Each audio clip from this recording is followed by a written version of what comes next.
அரேபிய நாடு. அங்கே ஒரு ஆட்சி தலைவர். அரேபிய நாட்டு ஆட்சி பொறுப்பை ஏற்றுக்கிட்டவர். அவர் ஆட்சி பொறுப்பை ஏற்றுக்கிட்ட பிறகு ஒரு நாள் ஒரு தெருவில் நடந்து போய்கிட்டு இருந்தார். அவர் தோளில் ஒரு பெரிய துணி மூட்டை, அதை சுமந்துக்கிட்டு கடத்தெருவை நோக்கி அவர் போய்கிட்டு இருக்கிறார். வழியில் அவரை சந்தித்தார் உமர். அவர் கேட்டார், கலீஃபா அவர்களே, எங்கே புறப்பட்டுட்டீங்க அப்படின்னு கேட்டார். கலீஃபான்னா ஆட்சி தலைவர்னு அர்த்தம். இதுக்கு அவர் சொன்னார், நான் துணி வணிகம் செய்கிறவன், அதனால் துணி வியாபாரம் செய்கிறதுக்காக போயிட்டுருக்கிறேன்னார். நீங்கள் இப்போ இந்த நாட்டுக்கு ஆட்சி தலைவர், ஆட்சி பொறுப்பில் இருக்கிறீங்க. நீங்கள் வியாபாரம் செய்ய போட்டால் அரசு பணிகளை செய்கிறது யார் அப்படின்னு கேட்டார் அவர். நான் அரசு பணிகளை மட்டுமே செஞ்சுக்கிட்டு இருந்தா என் குடும்பத்தை காப்பாற்றுறது யார் அப்படின்னு கேட்டார் அவர். இப்படி கேட்டவர் யார் தெரியுமா? அவர் தான் அபூபக்கர், இறை தூதர் முகமது அவர்களுக்கு பிறகு கலீஃபாவாக தேர்ந்தெடுக்கப்பட்டவர். அப்போலாம் ஆட்சி தலைவர்களுக்கு சம்பளம்னு எதுவும் கிடையாது. இந்த பிரச்சனையை எப்படி தீர்க்கிறதுன்னு யோசனை பண்ணார் உமர். அபு உபைதா அவர்கள்கிட்ட அழைச்சிட்டு போனார். அவர் யாருன்னா, அவர் தான் பொது நிதி கருவூலத்தின் பொறுப்பாளர். அவர்கிட்ட பிரச்சனையை சொன்னார். இது மாதிரி ஆட்சி தலைவருக்கு பொது நிதியிலிருந்து ஊதியம் அளிக்க முடியுமான்னு கேட்டார். பொது நிதி விதிகளின்படி அதுக்கு சாத்தியம் இல்லைன்னு சொல்லிவிட்டார் அவர். சரி, வேற ஏதாவது வழி இருக்குதான்னு கேட்டார் உமர்.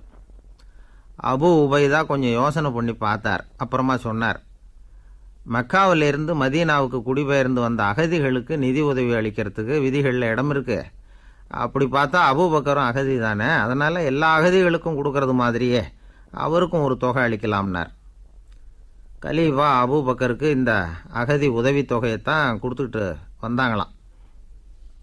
குடும்ப செலவுக்கு அது போதுமானதா இல்லை. இருந்தாலும் கலீஃபாங்கிறதுக்காக மற்ற அகதிகளை விட அதிகமாக தொகையை பெற அவர் விரும்பலை. மார்பு பக்கம் கிழிஞ்சிருந்த ஒரு மேலாடையை தான் அவர் அணிஞ்சிருந்தார். அவருடைய துணைவியார் அஸ்மா, அவங்க ஒரு நாள் தேன் அருந்த ஆசையாக இருக்குன்னாங்களாம். நமக்கு கிடைக்கிற ஊதியம் குடும்ப செலவுக்கே போதுமானதா இல்லையே, இந்த நிலையில் தேன் வாங்கிறதுக்கு காசுக்கு நான் எங்கே போவேன்ருக்கார் அவர். கொஞ்ச நாள் கழித்து அவங்க ஒரு தொகையை அவர்கிட்ட கொடுத்து தேன் வாங்கிட்டு வர சொன்னாங்களாம். இவருக்கு ஆச்சரியம், ஏது இந்த பணம்னு கேட்டிருக்காரு. நீங்கள் தினமும் குடும்ப செலவுக்காக கொடுத்துக்கிட்டு வந்த பணத்தில் கொஞ்சம் கொஞ்சமாக மிச்சப்படுத்தி வச்சேன்னாங்களாம். அபூபக்கர் அந்த பணத்தை எடுத்துக்கிட்டு நேராக பொது நிதி கருவூல பொறுப்பாளர்கிட்ட போனார். இந்த பணத்தை பொது நிதியில் சேர்த்துருங்க, இது அதிகப்படியாக எனக்கு தரப்பட்டு வந்த ஊதியம், அடுத்த மாதத்திலேருந்து இந்த தொகையை குறைச்சிங்கன்னு வேற சொல்லிவிட்டாராம்.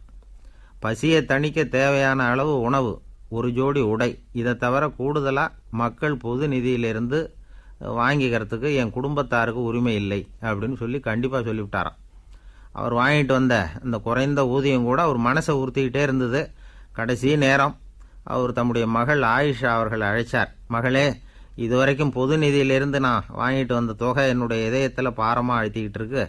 என் தோட்டத்தை விற்று அதில் வர்ற பணத்திலிருந்து நான் இதுவரைக்கும் வாங்கிட்டு வந்த ஊதிய தொகையை கணக்கு போட்டு பொது நிதியில் சேர்த்துடு அப்படின்னாராம். பதவி ஏற்கிறதுக்கு முன்னாடி தன்கிட்ட இருந்ததை விட இப்போ கூடுதலாக என்ன சொத்து இருக்குன்னு பார்த்துருக்கார். ஒரு ஒட்டகம், ஒரு கோப்பை, ஒரு பணியாள். இதையும் அடுத்தபடியாக கலீஃபாவா வர்றவர்கிட்ட ஒப்படைச்சிருங்க அப்படின்னு விட்டாராம். அதே மாதிரி அடுத்து வந்த உமர்கிட்ட ஒப்படைச்சாங்க. அப்போ உமர் சொன்னாராம், அபூபக்கரே, இந்த முன்மாதிரியால் உங்களுக்கு பிறகு இந்த ஆட்சி பொறுப்பை ஏற்கிறவர்களை பெரும் நெருக்கடிக்கு ஆளாகி விட்டீங்க அப்படின்னு சொல்லி ரொம்ப கண் கலங்கினாராம். கடைசியாக அபூபக்கர் தன்னுடைய குடும்பத்தாருக்கு விட்டு சென்ற சொத்து ஒரு படுக்கை விரிப்பு, ஒரு போர்வை, அவ்வளவுதான். இது சிந்திக்க வேண்டிய ஒரு செய்தி. ஒரு ஊரில் ஒரு மன்னர் இருந்தாராம். அமைச்சர் அவர்கிட்ட சொன்னாராம், மன்னா, நம்ம ராஜ்யத்தில் இனிமே லஞ்ச ஊழலே இருக்காதுன்னாராம். ஆஹா, அப்படின்னா ஊழல் பேர் வழிகளையெல்லாம் நாடு கடத்தியாச்சா அப்படின்னு கேட்டிருக்காரு மன்னர். இதுக்கு அவர், அப்படி இல்லைங்க, இனிமே கொடுக்கறதுக்கு ஜனங்கள்கிட்ட பணமே இல்லை. இந்த உலகத்தில் எல்லாருக்கும் மகிழ்ச்சி தரக்கூடிய ஒரு பொருள் எது? இது ஒரு முக்கியமான கேள்வி. இந்த கேள்விக்கு பொருத்தமான ஒரு பதிலை உங்களால் சொல்ல முடியுமா? அதாவது கொஞ்சம் யோசித்து பார்த்தா பணம்னு சொல்லலாமா? இப்போ கையில் காசு இல்லாதவங்ககிட்ட ஒரு 10 ரூபாயை கொடுத்தா அது அவனுக்கு சந்தோஷத்தை கொடுக்கும். ஏற்கனவே வருமான வரி பிரச்சனையில் சிக்கி இருக்கிறவர்கிட்ட இன்னும் கொஞ்சம் பணம் இந்தாங்கன்னு சொல்லி கொடுத்தோம்னா அது அவருக்கு சங்கடத்தை தான் கொடுக்கும். அதனால் அந்த கேள்விக்கு பணங்கிறது பொருத்தமான பதிலாக இருக்க முடியாது. கேள்வி என்னன்னா, இந்த உலகத்தில் எல்லாருக்கும் மகிழ்ச்சி தரக்கூடிய ஒரு பொருள் எது? சரி, இனிப்புன்னு சொல்லலாமா? ஏன்னா எல்லாருக்கும் இனிக்க தானே செய்யும். அதுலேயும் ஒரு சிக்கல் இருக்குது. சர்க்கரை வியாதிக்காரங்களுக்கு அது என்ன சந்தோஷத்தையா கொடுக்கும்? ஆக எல்லாருக்கும் வேறுபாடு எதுவும் இல்லாமல் மகிழ்ச்சியை கொடுக்கக்கூடியது வேறு ஏதோ ஒன்று இருக்குது. அது என்னன்னு கண்டுபிடிக்கணும். அதுதான் இன்றைக்கி தகவல். இப்போ அதை கண்டுபிடிக்கணும்னா இந்த கதையை கேட்கணும். அது என்ன கதைன்னா, ஒரு ஊரில் ஒரு ராஜா இருந்தார். அவருக்கும் இதே சந்தேகம் வந்துட்டுது. அதாவது எல்லாருக்கும் இன்பம் தரக்கூடிய பொருள் எது அப்படின்னு. இதுக்கு பதில் தெரிஞ்சுக்கிறதுக்கு ஆசைப்பட்டார். சரி, அதுக்கு என்ன செய்யலாம்னு யோசனை பண்ணார். நாட்டு மக்களுக்கு பகிரங்கமாக ஒரு அறிவிப்பு கொடுத்தார். நம்ம நாட்டு மக்கள் இன்பம் தரக்கூடிய பொருள் எதுன்னு நினைக்கிறாங்களோ அதை கொண்டுக்கிட்டு வந்து அரண்மனையில் உள்ள கண்காட்சி மண்டபத்தில் வைக்கலாம். அப்படி அவங்க வைக்கிற பொருள்களில் எது எல்லாருக்கும் இன்பம் தரக்கூடியதாக இருக்குமோ அதை வச்சவருக்கு 1000 பொற்காசுகள் பரிசு அப்படின்னு அறிவிப்பு கொடுத்துட்டார். ஜனங்கள் இந்த அறிவிப்பை கேட்டாங்க. அதுக்கப்புறம் சும்மா இருப்பாங்களா? 1000 பொற்காசுன்னா சும்மாவா? அவங்க கையில் என்னென்ன கிடைச்சிதோ அதையெல்லாம் கொண்டாந்து அரண்மனை காட்சி மண்டபத்தில் வச்சுட்டாங்க. அதுக்கப்புறமா ராஜா அங்கே வந்தார். ஒவ்வொன்றா பார்த்துக்கிட்டே வந்தார். முதல்ல ஒரு குயில் இருந்தது, இனிமையாக பாடக்கூடிய குயில். இந்த குயிலோட இன்னிசை எல்லாருக்கும் இன்பம் தரக்கூடியது தான். இருந்தாலும் காது கேட்காதவங்களுக்கு இந்த இசை எப்படி இன்பம் தர முடியும்? அதனால் இது சரியில்லைன்னு விட்டார். அடுத்தபடியாக போனார். அங்கே என்ன வச்சுருக்குறாங்கன்னு பார்த்தா ஒரு அழகான மயில் அங்கே தோகை விரித்து ஆடிக்கிட்டு இருக்குது. இந்த மயிலோட ஆட்டம் மனசுக்கு இன்பம் தரக்கூடியது தான். இருந்தாலும் பார்வை இல்லாதவங்க இந்த ஆட்டத்தை பார்த்து ரசிக்க முடியுமா? முடியாது. அதனால் இதுவும் சரியில்லை அப்படின்னு சொல்லிவிட்டார். அதுக்கு அடுத்தபடியாக போனார். பல வகையான இனிப்பு பண்டங்களை வச்சுருந்தாங்க. பார்த்தார், வயசானவங்களுக்கும் நோயாளிகளுக்கும் இது இன்பம் தராது, துன்பம் தான் கொடுக்கும் அப்படின்னார். இப்படி ஒவ்வொன்றா பார்த்துக்கிட்டே போகிறார். அழகான மலர்கள், கனிகள், ஓவியங்கள் எதுவுமே பொருத்தமாக தெரியல. சகல பேருக்கும் இன்பம் தரக்கூடிய வகையில் எதுவும் இல்லை. கடைசியாக வந்தார். அங்கே ஒரு களிமண் பொம்மை இருந்தது. அது என்ன பொம்மை தெரியுமா? பசியால் வாடி இருக்கிற ஒருத்தருக்கு ஒரு அம்மா இனிமையாக பேசிக்கிட்டு சோறு போடுறது மாதிரி அந்த பொம்மையை செஞ்சுருந்தாங்க. அதுக்கு கீழே அன்பு அப்படின்னு எழுதியிருந்துதான். ராஜா பளிச்சுன்னு ஒரு முடிவுக்கு வந்தார். அந்த பொம்மையை செஞ்ச சிற்பியை வரவழைச்சார், பரிசு கொடுத்தார். அன்பு ஒன்று தான் எல்லாருக்கும் இன்பம் அளிக்கக்கூடிய பொருள். காது கேட்காதவங்களும் அதை கேட்க முடியும், பார்வை இல்லாதவங்களும் அதை பார்க்க முடியும், குழந்தைகளும் அதை உணர முடியும் அப்படின்னு அதுக்கு விளக்கம் கொடுத்தார் அந்த மன்னர். இந்த உலகத்தில் எல்லாருக்கும் மகிழ்ச்சி தரக்கூடிய ஒரு பொருள் அன்பு தான். அதை புரிஞ்சுக்கிட்டு தான் சில கணவன்மார்கள் மனைவி பேரில் ரொம்ப அன்பை காட்டிக்கிறது வழக்கம். ஒரு வீட்டு வாசப்படி பக்கமாக மழைக்கு ஒதுங்கினார் ஒருத்தர். மழை தூரிக்கிட்டு இருந்தது, இருட்டு நேரம். அந்த வீட்டில் இருந்தவர், இன்றைக்கி ராத்திரி வேணும்னா இங்கேயே தங்கிட்டு காலையில் போங்க அப்படின்னார். உடனே இவர் சொன்னார், ரொம்ப நன்றிங்க, ஒரு 10 நிமிஷத்தில் இதை வந்துவிடுறேன் அப்படின்னு சொல்லிவிட்டு எங்கேயோ ஓடினார். 10 நிமிஷம் கழித்து திரும்பி வந்தார். ஆமாம், எங்கே போயிட்டு வந்தீங்கன்னு கேட்டார் வீட்டில் இருந்தவர். நேராக எங்கள் வீட்டுக்கு போய் மனைவிக்கிட்ட இன்றைக்கி ராத்திரி இங்கேயே தங்கிக்கிறேன்னு சொல்லிவிட்டு வந்துட்டேன் அப்படின்னார் அவர். அன்பில் இது ஒரு ரகம். ஆசைப்படுறதில்ல தப்பு இல்லை, ஆனால் அந்த ஆசை தேவைக்கு தகுந்த மாதிரி இருக்கணும். தேவைக்கு மீறிய ஆசைகள் இருக்குது பாருங்கள், அது தேவையில்லை. இந்த கருத்தை வலியுறுத்தது மாதிரி ஒரு கதை உண்டு. தேவேந்திரனுக்கு திடீர்னு வீடு கட்டணும்னு ஒரு ஆசை வந்துதான். வீடுன்னா நாம் கட்டுற மாதிரி இல்லை. தேவேந்திரன் வீடுன்னா சும்மாவா? ஒரு பிரம்மாண்டமான அரண்மனை கட்டணும்.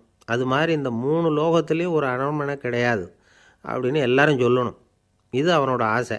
உடனே தேவ தச்சரான விஸ்வகர்மாவை கூப்பிட்டான், உத்தரவு போட்டான். விஸ்வகர்மா தன்னுடைய உதவியாளர்களை எல்லாம் கூப்பிட்டு ஒன்றா சேர்த்துக்கிட்டார். படாத பாடுபட்டு ஒரு பெரிய அரண்மனையை கட்டி முடித்தார். கட்டி முடிக்க 1000 வருஷம் ஆச்சு. தேவேந்திரன் பார்க்குறான். அவனுக்கு திருப்தி ஏற்படலை. என்னுடைய அந்தஸ்துக்கு இது ரொம்ப சாதாரணமான கட்டிடம், இதை விட இன்னும் பெருசாக கட்டு அப்படின்னா. தேவ தச்சர் திணறி போயிட்டார். அவரால் அதுக்கு மேலே எதுவும் செய்ய முடியல. என்ன பண்ணுறதுன்னு யோசனை பண்ணார். நேராக நாரதர் காலில் போய் விழுந்தார். நீங்கள் தான் என்னை இந்த பிரச்சனையிலேருந்து காப்பாற்றணும்னார். நாரதர் யோசனை பண்ணார். சரி, கவலைப்படாதேன்னார். நேராக இந்திரன்கிட்ட போனார். இந்திரன் நாரதரை பார்த்த உடனே வாங்கன்னு கூட்டிகிட்டு போய் அரண்மனையை காட்டினான். இது மாதிரி ஒரு அரண்மனையை நீங்கள் வேறு எங்கேயாவது பார்த்துருக்குறீங்களா அப்படின்னு ரொம்ப பெருமையாக கேட்டான். நான் பார்த்ததில்லை, ஆனால் என்னை விட வயசில் மூத்தவர் மகரிஷி லோமேசர், அவர் ஒரு வேளை பார்த்துருக்கிறாரா என்னமோ அப்படின்னார். உடனே அவரை மனசில் நினச்சி தியானம் பண்ணினார். அடுத்த கணம் லோமேசர் அங்கே வந்தார். இடையில் ஒரு சின்ன துண்டு, கையில் ஒரு கமண்டலம், தலையில் ஒரு பாய், அவ்வளவுதான் அவர்கிட்ட இருந்தது. எதுக்காக தலையில் இந்த பாய் அப்படின்னு கேட்டான் இந்திரன். என்ன மாதிரி அற்ப ஆயுள் உள்ள ஒரு ஜீவன் தனியாக வீடு கட்டிக்கிட்டு திண்டாடணுமா? இந்த பாய் தான் ஒரு வீடு மாதிரி எனக்கு நிழல் கொடுக்குது அப்படின்னார் அவர். என்னது, உங்களுக்கு அவ்வளவு கொஞ்சமான ஆயுளா அப்படின்னு ஆச்சரியத்தோடு கேட்டான் இந்திரன். ஆமாம், இதை பாரு, என்னுடைய மார்பில் ஒரு பொற்காசு அளவுக்கு ரோமம் உதிர்ந்துட்டுது. எப்போ என் உடம்புல உள்ள எல்லா ரோமமும் உதிர்ந்துருமோ அப்போ என்னுடைய ஆயுள் முடியும் அப்படின்னார். எப்போ அந்த ரோமங்கள் பூரா உதிரும்னு கேட்டான் இவன். ஒரு பிரம்மா மறைஞ்சதும் ஒரு ரோமம் உதிரும். என் உடம்புல உள்ள ரோமங்களின் எண்ணிக்கை எவ்வளவோ அவ்வளவு பிரம்மாக்கள் தோன்றி அவங்க ஆயுள் முடியும் பொழுது என் உடம்புல உள்ள ரோமங்கள் பூரா உதிரும் அப்படின்னார். அப்படின்னா ஒரு பிரம்மாவோட ஆயுள் எவ்வளவு காலம்னு கேட்டான். ஒரு பிரம்மாவுக்கு 100 தேவ வருஷம். ஒவ்வொரு தேவ வருஷத்துக்கும் 365 தேவ நாள். ஒவ்வொரு தேவ நாள்லேயும் ஒன்றை மாதிரி 14 இந்திரர்கள் தோன்றி மறைகிறாங்க அப்படின்னு மகரிஷி லோமேசர் சொல்கிறார். இதை கேட்டதும் இந்திரன் ஆடி போயிட்டான். அவ்வளவு ஆயுள் உள்ள இவரே அற்ப ஆயுள்னு சொல்கிறார். நான் என்னுடைய ஆயுளை பெருசாக நினச்சிக்கிட்டு பிரம்மாண்டமான அரண்மனை கட்டணும்னு ஆசைப்படுறேனே அப்படின்னு நினச்சான். எனக்கு வீடு கட்டின வரைக்கும் போதும்னு விட்டான். அதனால் நாமெல்லாம் நம்முடைய தேவைக்கு தகுந்த மாதிரி ஆசைப்படுறது தான் நியாயம். ஆனால் அப்படியே நடந்துக்கிறோம். மனுஷன் கடவுளையே ஏமாற்றி காசு வாங்கிறதுக்குள்ள ஆசைப்படுறான். ஒருத்தன் கடவுளை நினச்சி தவம் இருந்தான். கடவுள் நேரில் வந்தார். தேவலோகத்தில் ரூபாய்க்கெல்லாம் என்ன மதிப்புன்னு கேட்டான். அங்கெல்லாம் ரூபாய்ங்கிறது உங்கள் பணத்தில் 1 கோடி ரூபாய்க்கு சமம். அதாவது தேவலோகத்தில் 1 ரூபான்னா இங்கே 1 கோடி ரூபா.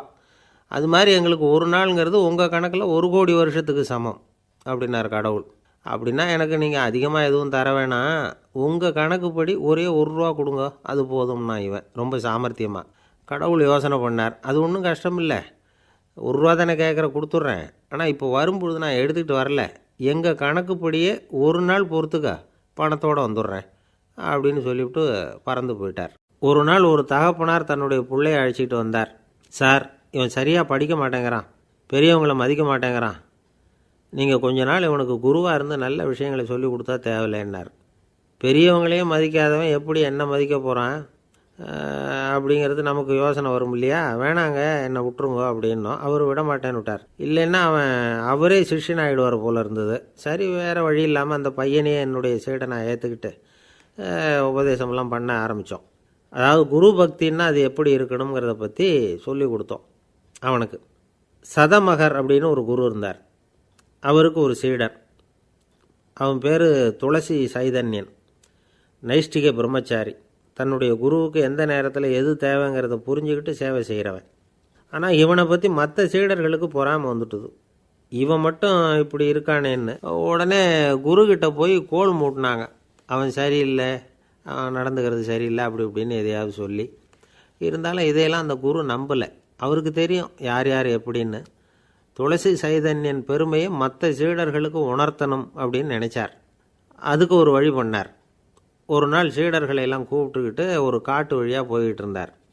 அங்கே ஒரு பெரிய மலை அருவி கொட்டிக்கிட்டு இருந்தது. குரு சீடர்கள் பக்கம் திரும்பினார். இந்த மலையின் மேலே இருந்து அந்த படுபாதாளத்தில் குதிக்கிறதுக்கு உங்களில் யார் தயார் அப்படின்னு கேட்டார். ஒரு சீடனும் ஆய திறக்கலை, ஒதுங்கி நின்றுக்கிட்டாங்க. பின்னாடி மூட்டை முடிச்சோடு வந்துக்கிட்டு இருந்தான் துளசி சைதன்யன். அவனை பார்த்தார். தபாருப்பா, நீ மேலே இருந்து அந்த அருவியில் குதி அப்படின்னார். அப்படியே செய்கிறேன் சுவாமின்னா ஓடி போய் பொத்துன்னு குதிச்சுட்டான். அடுத்த கணமே குருநாதர் தன்னுடைய யோக சக்தியால் பறந்து போய் அவன் கீழே விழுந்துடாமல் தாங்கி பிடிச்சி கொண்டுக்கிட்டு வந்துட்டார். மற்ற சீடர்களுக்கெல்லாம் ஒரு மாதிரி ஆயிட்டுது. அடுத்தபடியாக என்ன பண்ணலாம்னு யோசித்தாங்க இவனை மாட்டி விடுறதுக்கு. ஒரு நாள் வெத்தலை அடிக்கிற ஒரு சின்ன உரலையும் உலக்கையையும் எடுத்து ஒளிய வச்சுட்டாங்க. சதமகர் சன்னியாசி இல்லை, அவர் வெத்தலை போடுவார். பல்லு சரியில்லை, அதனால் இடித்து தான் வெத்தலையை போடணும். திடீர்னு வெத்தலை பாக்கு கேட்டார். வழக்கமாக உரலில் இடித்து தர்றது தான் துளசியின் பழக்கம். உரலை தேடினா கிடைக்கல, என்ன பண்ணுறது? குரு கேட்டுவிட்டாரே, குரு சேவை தானே முக்கியம். என்ன பண்ணால் வெத்தலை பாக்க தன்னுடைய வாயில் போட்டு முன்னும் அதை எடுத்து அவர்கிட்ட கொடுத்துட்டான். குரு எதையோ படிச்சுக்கிட்டே அதை வாங்கி வாயில் போட்டுக்கிட்டார். துளசி இன்றைக்கி தாம்பூலம் நல்லா இடிக்கப்பட்டிருக்கு, ருசியாக வேறு இருக்குது, அதை இடித்த பாத்திரத்தை என் கண்ணால் பார்க்கணும்னு ஆசையாக இருக்குன்னு விட்டார். அதை மட்டும் அனுப்பி போய் நீ வர வேண்டான்னு வேற சொல்லிவிட்டார். இதை கேட்டதும் துளசி தவிச்சு போயிட்டான். இவன் போகாமல் எப்படி வாயை மட்டும் அனுப்பி வைக்க முடியும்? இவன் தவிக்கிறத பார்த்ததும் மற்ற சீடர்களுக்கெல்லாம் மனசுக்குள்ளே ரொம்ப சந்தோஷம். துளசி கொஞ்சமும் யோசிக்கலை, வாழை எடுத்தான், தன்னுடைய தலையவே அப்படியே அறுத்து வெட்டி எடுத்தான், இன்னொரு சீடங்கிட்ட கொடுத்துட்டான், எடுத்துகிட்டு போகணும்னு சொல்லி கொண்டுட்டு போய் குரு முன்னாடி வைக்கிறாங்க. அந்த தலையில் வாய் திறந்துருக்கு, வெத்தலை போட்டு முன்னு இருந்தது, தெரிஞ்சு போச்சு, சிவப்பாக இருந்தது. அவனுடைய குரு பக்தியை இப்போ எல்லாரும் ஒத்துக்கிட்டாங்க. அதுக்கப்புறம் குரு சதமகர் தன்னுடைய அற்புத திறமையினால் அந்த தலையை மறுபடியும் ஒட்ட வச்சுட்டார். துளசிக்கு உயிர் வந்துட்டுது. இப்படி ஒரு பெரிய கதை உண்டு. அதாவது துளசி சைதன்யன் அவனுடைய குரு பக்தி எப்படி அப்படின்னு கேட்டோம். ரொம்ப அபாரம் அப்படின்னு அந்த பையன் அடக்கமாக, சும்மா விளையாட்டுக்காக தான் அப்படி அவங்ககிட்ட கேட்டோம். ஏன்பா உன்னுடைய குரு பக்தியை என்கிட்ட காட்டுறதுக்கு உன்னோட கழுத்தை நீயே அறுக்கணும்னு நான் சொன்னான், அதை நீ செய்வியா அப்படின்னு கேட்டோம். என்னுடைய கழுத்தை நானே அறுக்க வேண்டிய அவசியம் இல்லை சார் அப்படின்னா அவன். ஏண்டான்னு, அதே காரியத்தை தான் இனிமேல் நீங்கள் தினமும் செய்ய போகிறீங்களே சார் அப்படிங்கிறான். ஒருத்தர் ரொம்பவும் மகிழ்ச்சியாக வந்துக்கிட்டு இருந்தார். என்ன விஷயம்னு விசாரித்தேன். நான் தோற்று போயிட்டேன், அதுதான் மனசுக்கு மகிழ்ச்சியாக இருக்குது அப்படின்னார். எனக்கு இது ரொம்ப ஆச்சரியமாக போச்சு. இந்த உலகத்தில் தோற்று போகிறவங்க யாரும் மகிழ்ச்சியாக இருக்கிறது இல்லை. அப்படி இருக்கிறப்ப இவர் இப்படி சொல்கிறாரே, எங்கே தோற்று போனீங்கன்னு கேட்டேன். அதுக்கப்புறம் தான் அவர் விவரமாக சொன்னார். என்னோட 5 வயசு குழந்தையோடு நான் விளையாடிக்கிட்டு இருந்தேன்.